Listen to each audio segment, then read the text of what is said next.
siapkan juga dana darurat karena dengan beratnya sandwich generation ini kemungkinan resiko jadi ada banyak. Dan aku juga mulai memikirkan tentang nanti misalnya dana pensiun yang tadi Pak William juga bilang gitu kan, karena Ya. aku nggak mau ngerepotin anak gitu Kak.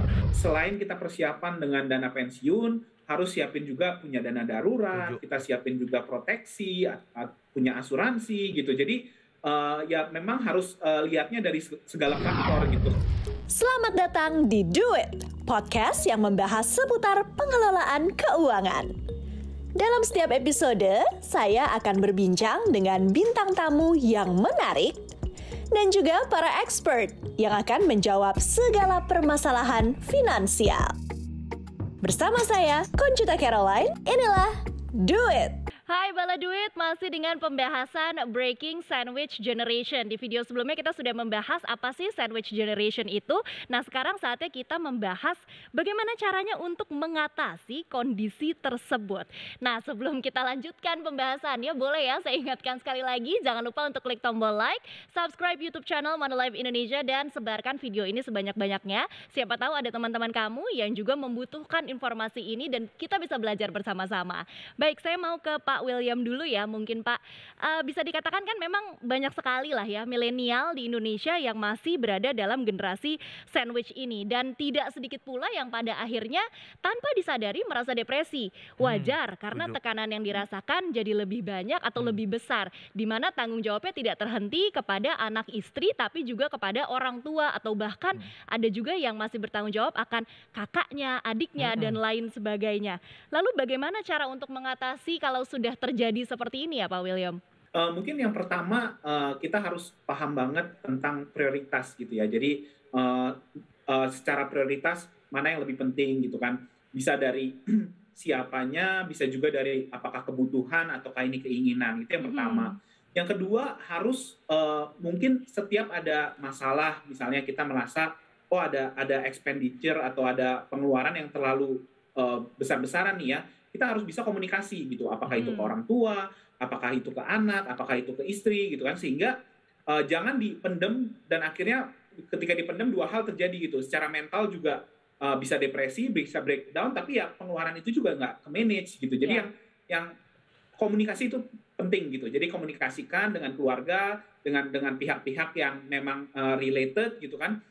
Kalau ketika ini kita income saya sekian, ada kekurangan, yuk kita manage sedikit pengeluaran bagian ini gitu kan. Jadi komunikasi itu penting, dan tadi perencanaan juga penting. Jadi satu adalah pertama kita lihat apakah benar-benar ini kita butuh apa enggak gitu. Apa ini cuma keinginan, sekedar keinginan dari pilah-pilah, terus dari itu kita tahu prioritasnya dan rencanakan. Jadi siapkan juga dana darurat, karena dengan beratnya sandwich generation ini kemungkinan resiko jadi ada banyak gitu kan. Jadi kalau orang tua sakit gimana, kalau anak sakit gimana, kalau istri sakit gimana. Jadi probability akan resikonya tuh tinggi gitu. Jadi perlu adanya perencanaan keuangan yang benar-benar matang sih. Betul, dan mungkin kalau boleh menambahkan, kita harus pintar-pintar mencari tambahan pendapatan. Betul, ya. Setuju. Ini makanya saya begini Kak. Ya.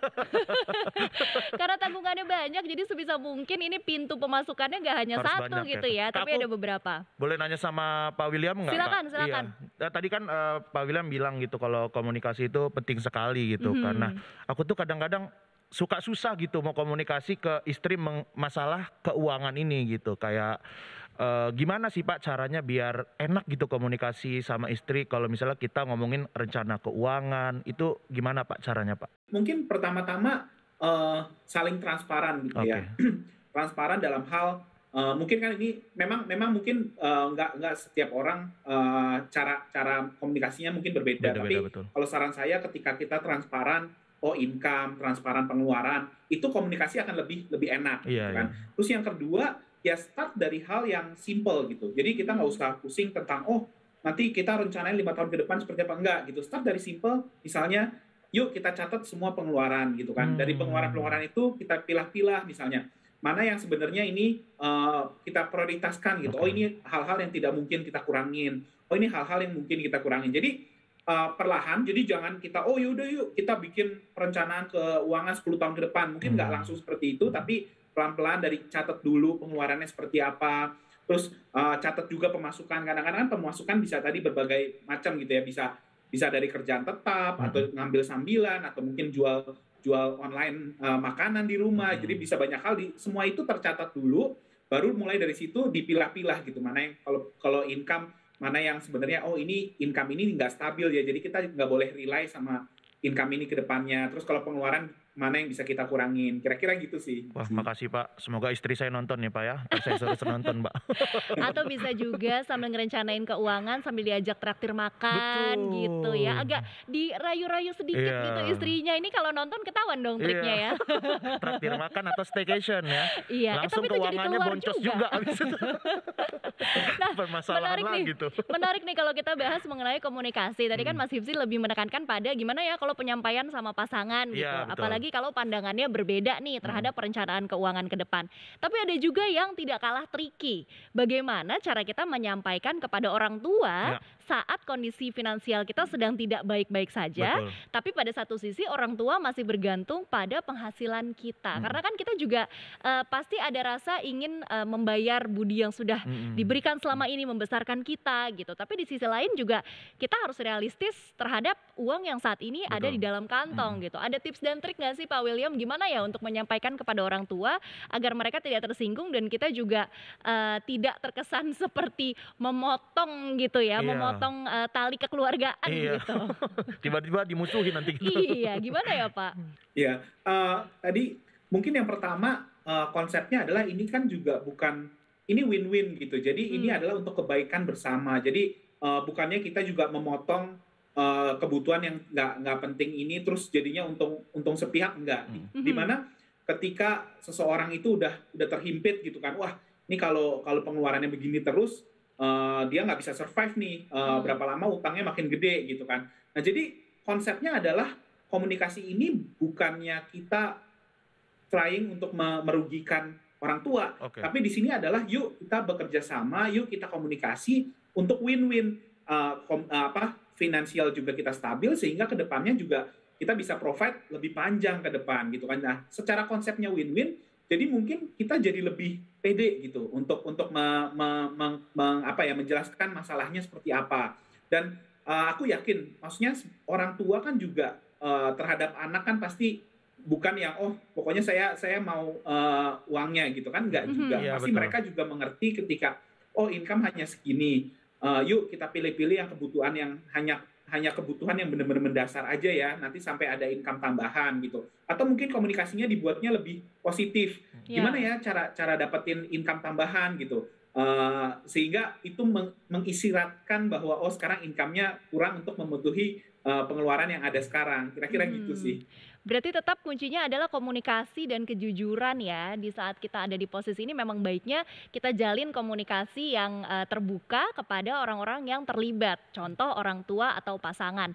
Nah Mas Hifzi kan juga udah punya anak nih. Betul, sama ya kita ya. Iya, sama, ada nggak sih perencanaan keuangan yang sudah disiapkan sedari sekarang untuk anak atau masa depan anak beberapa tahun ke depan nanti? Nah kebetulan Kak, aku tuh kemarin baru aja baca buku tentang financial plan gitu. Karena selama ini tuh aku ya gitu mengalami keresahan, punya uang habis, uang habis gitu karena nggak punya perencanaan keuangan yang baik gitu. Nah kayak mulai sekarang ini aku sudah mulai memilih-milih tuh uang ini harus dimasukin ke rekening yang ini, nanti juga uang yang ini harus masukin ke rekening yang ini, jangka panjang, jangka pendek, dan juga ada yang memang untuk kebutuhan sehari-hari gitu. Dan aku juga mulai memikirkan tentang nanti misalnya dana pensiun yang tadi Pak William juga bilang gitu kan, karena aku nggak mau ngerepotin anak gitu Kak. Nanti ketika aku udah tua kan masih harus minta-minta ke anak, kayaknya sedih gitu ya Kak ya.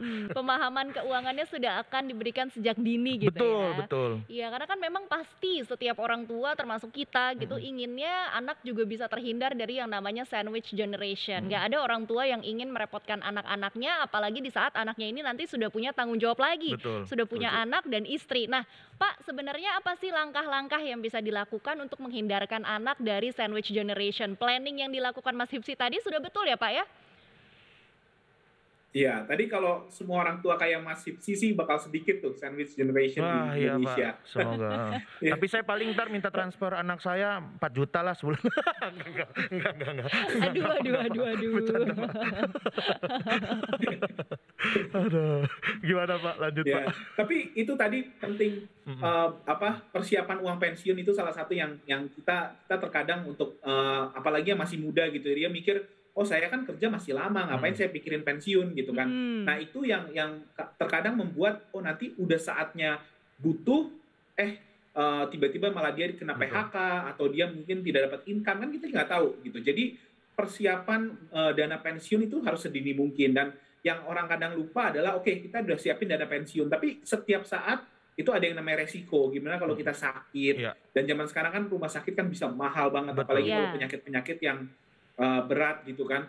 Nah tabungan itu bisa habis gitu dan jadi selain kita persiapan dengan dana pensiun harus siapin juga punya dana darurat kita siapin juga proteksi punya asuransi gitu jadi ya memang harus lihatnya dari segala faktor gitu karena sering banget kejadian ya dia udah siapin gitu dana pensiun tapi dana pensiunnya habis karena perobatan karena sakit gitu atau dia belum sempat nyiapin dana pensiun tapi kena PHK. Nah hal-hal seperti itu sih yang biasanya berakibat jadinya generasi kedua dan generasi ketiganya malah jadinya terbeban gitu. Baik, berarti sebenarnya yang penting adalah tanda kutip dana darurat ya, dan harus ada banyak pos-pos tabungan juga selain kita punya persiapan dana pensiun begitu. Apalagi kayak pekerjaan kayak aku gini Kak, yang freelancer gitu kan, stand up komedian yang pekerjaannya itu nggak tentu gitu, kadang-kadang kerja, kadang-kadang enggak.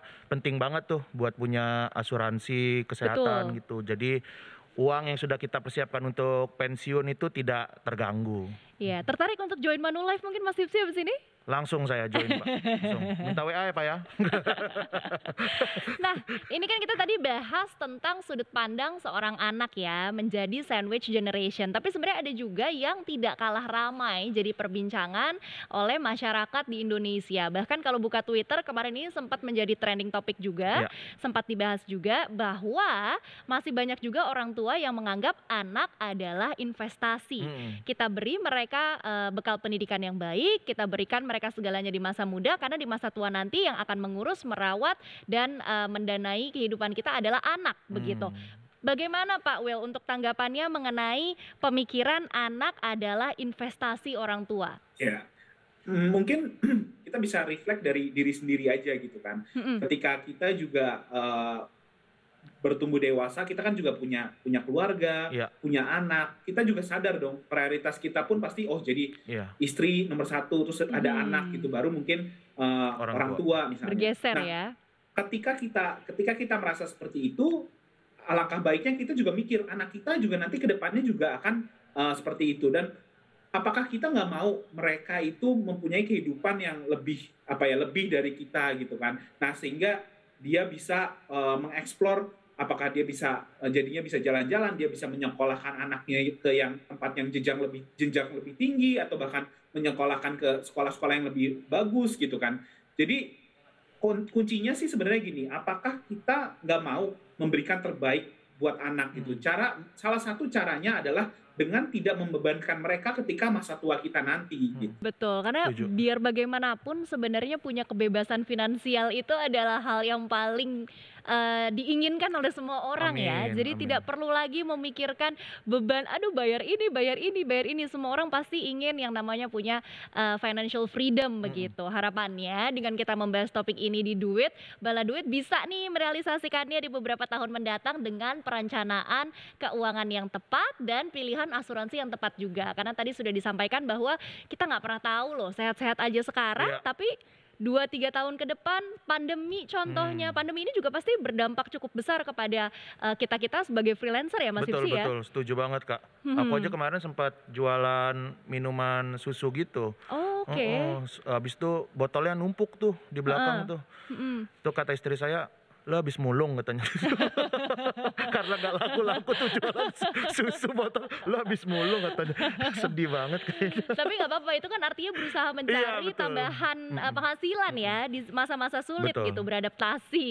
Nah Kak, Oke. kalau aku nih Kak, tadi kan ngomongin tentang investasi ke anak ya. Sebenarnya kalau aku nggak pengen lah nanti anakku itu orang tuanya menjadi beban buat dia. Tapi aku lebih ke investasinya itu, aku pengen nanti anakku di masa depan kayak dia punya ilmu yang baik, dia Iya. punya bermanfaat buat bangsa ini gitu. Nah kalau di Islam kan, di agama aku gitu, dan juga mungkin teman-teman duit yang lain gitu kan. Nah doa anak itu adalah salah satu investasi yang terbaik ya. Betul. Nah jadi aku lebih menginvestasikannya ke sana sih. Kalau beban kayak finansial, aku berdoa semoga aku tidak membebankan anakku gitu. Tapi tolong Amin. anak ya 4 juta sebulannya.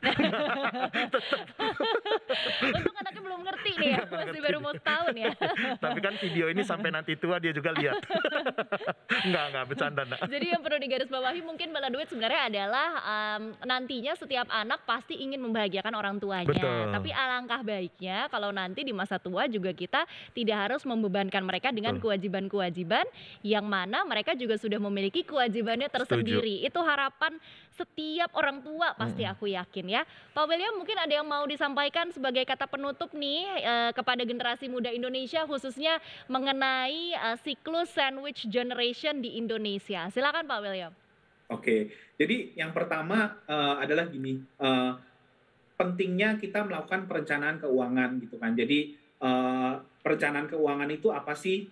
Mulai dari kita lihat income kita seperti apa, pengeluaran seperti apa, kebutuhan kita di masa ke depan apa aja sih resiko-resiko yang mungkin terjadi. Nah, hal itu kita rencanakan gitu. Jadi apa aja, kita harus nabung, kita harus investasi, kita harus beli produk asuransi. Nah, itu sangat penting. Kenapa itu penting? Karena dengan begitu ke depannya kita juga mengurangi kemungkinan kita membebani anak kita nantinya gitu kan.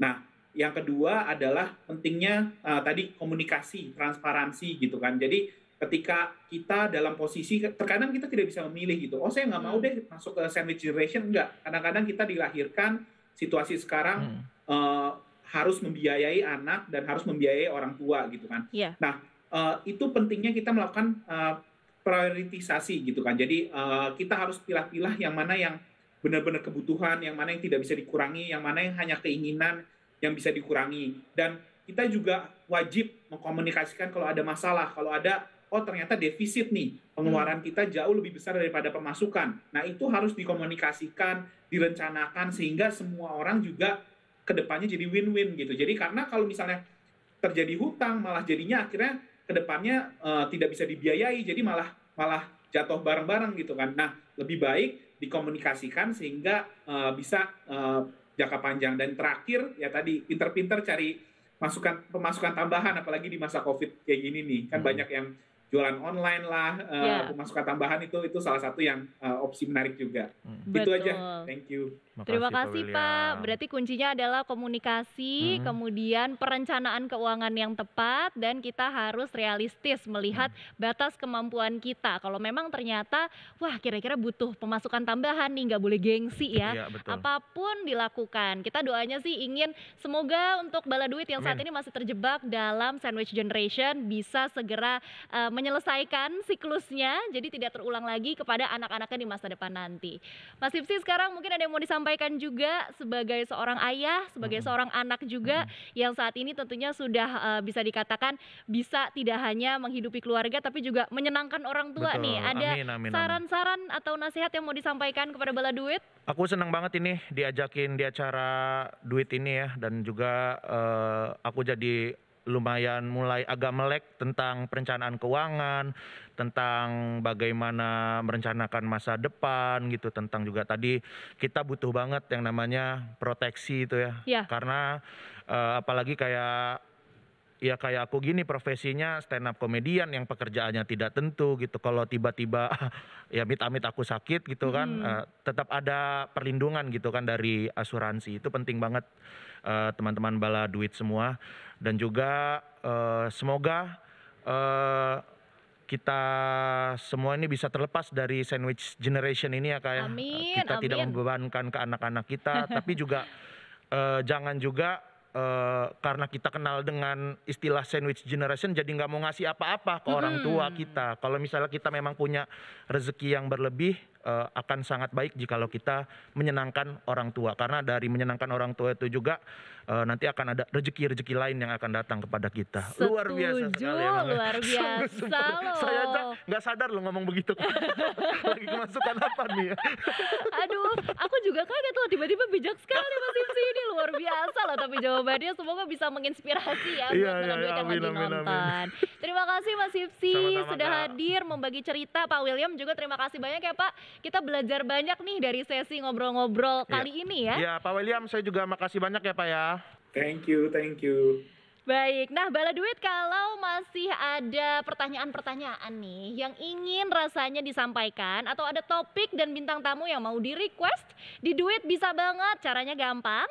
Langsung saja kirimkan request atau pertanyaan kalian ke Twitter dan Instagram kami di @duit_metrotv. Sekali lagi @duit_metrotv. Dan gak bosan-bosan diklik ya tombol like-nya, subscribe juga ke YouTube channel Manulife Indonesia, dan untuk informasi lebih lanjut mengenai keuangan, perencanaannya, asuransi dan lain sebagainya, bisa visit website Manulife Indonesia. Sebarkan juga video ini sebanyak-banyaknya ke semua teman-teman kamu supaya kita bisa belajar bersama. Saya Coach Caroline pamit, sampai jumpa di video berikut-berikutnya. Dipersembahkan oleh